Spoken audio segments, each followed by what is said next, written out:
All right, so we're here with another driving video. This time heading south from Washington D.C. You'll get to see how much more crowded it is. Today is June, what is it? I don't even know what day it is. June 22nd, and it's 5:30, right in the heat of, or the height, if you want to call it that, of the travel home, or what is it called? Oh my gosh, the commute. I'm so sorry. I can't even think. Anyway, yeah, so I'm just gonna throw this video together so people who are used to the area, or actually and not used to the area, because you'll get to see just how crowded it is now driving from the District of Columbia into Virginia. So you'll see there's a lot of traffic now. So if you get the HOV, and I'm not going to use it today, I'm going to go the regular lanes, but if you get the high occupancy vehicle lane pass, you can actually get in the HOV lane, and if you have 3 people in your car, you can ride for free, but if you only have 1 or 2, you're going to have to pay the toll.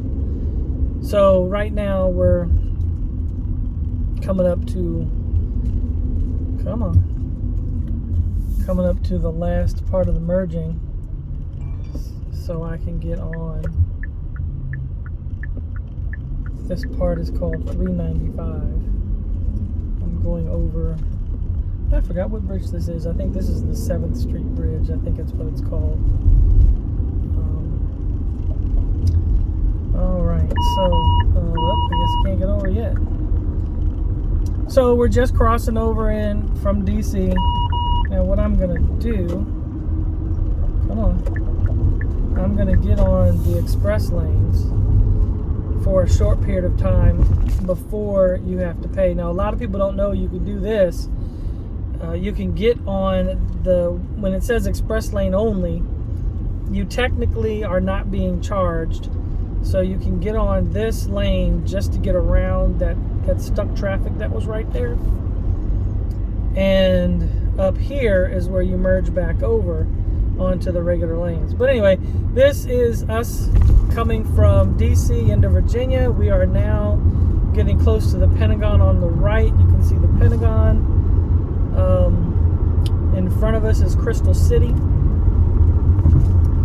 And we're going to be getting on 395. This is also how you would get to Reagan National Airport. In fact, where I got over and did the shortcut, so look at these tolls. Let me pause for a second. So from here, if I were to stay on this lane, I would have to spend incrementally $18,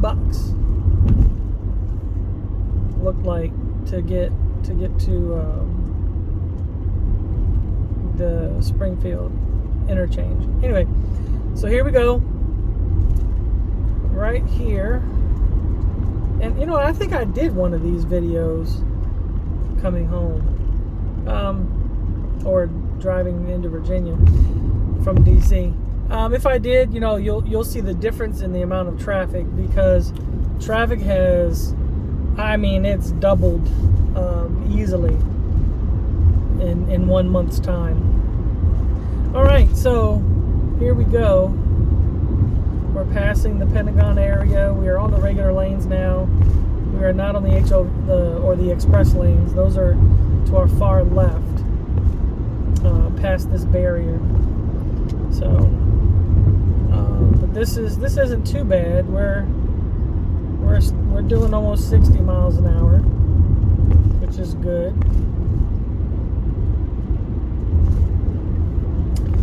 And now we've passed the Pentagon and what was called Pentagon City and Crystal City. And now we're heading out to Fort Myer.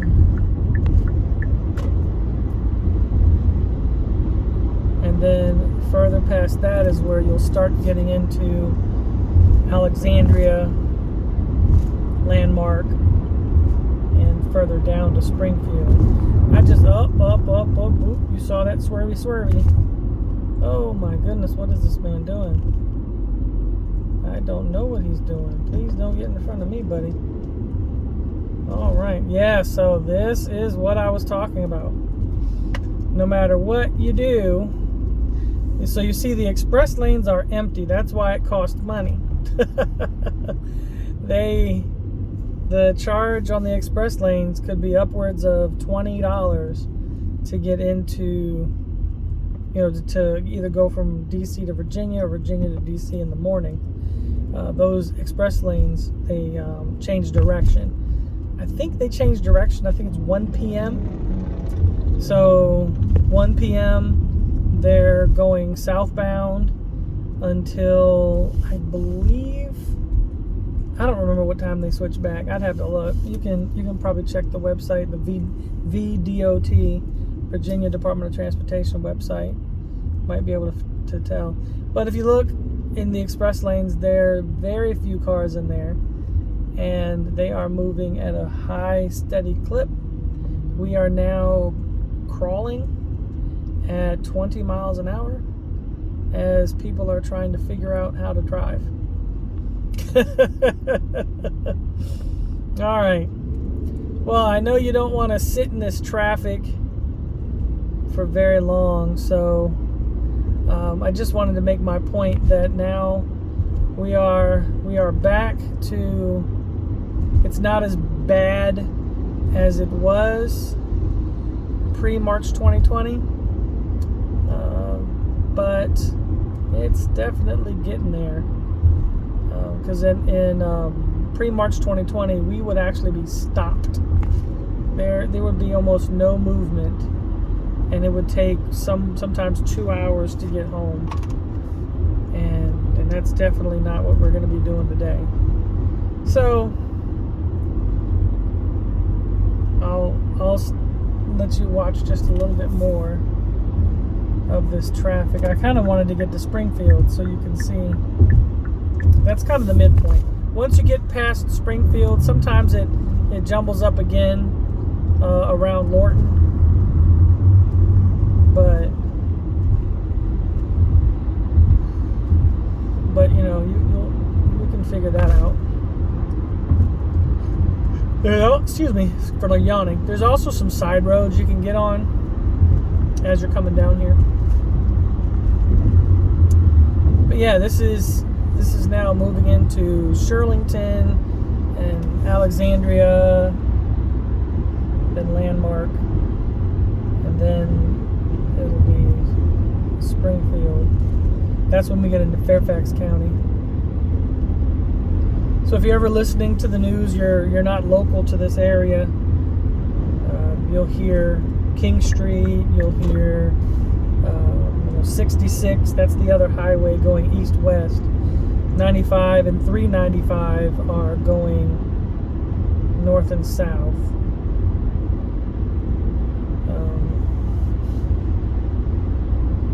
So actually what's going to happen is once we get to a point near Springfield, we will be switching from 395 to 95. So I don't know if you know this part, you probably do, but the numbers, like 3, the odd numbers, mean you're heading in and out of a city. And the even numbers, like 695, 495, those generally mean you're going around, like there's a big circle or octagon in some cases, but it's going around the major city in a complete circle, so that would be 695. But a 395 means it's going directly in between two cities. Now, what's very interesting, there's a 295 that goes from DC to Baltimore, and that's not going around. So yeah, already we've kind of messed up the the known system. All right, so, but for general purposes, 395s and going in and out of a city, and 695s and 495s going around a city, and then straight 95 because it's an interstate. It's 2 digits. That usually means it's like going from state to state to state to state. All right, well, that's enough of that lesson. But as you can see, we're moving about 60, 63-ish. Pretty good speed now. Oh my goodness, I'm probably jinxing myself, but yeah, we're moving pretty well. This pre-2020, March 2020, this would be stopped still. We would still be in that long pit of traffic.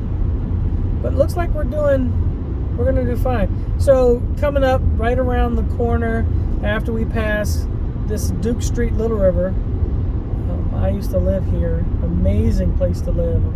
Very full of a lot of culture. Sadly, it's gone a little bit downhill in my opinion. I know if you're watching this and you live in this area, I'm just a little sad.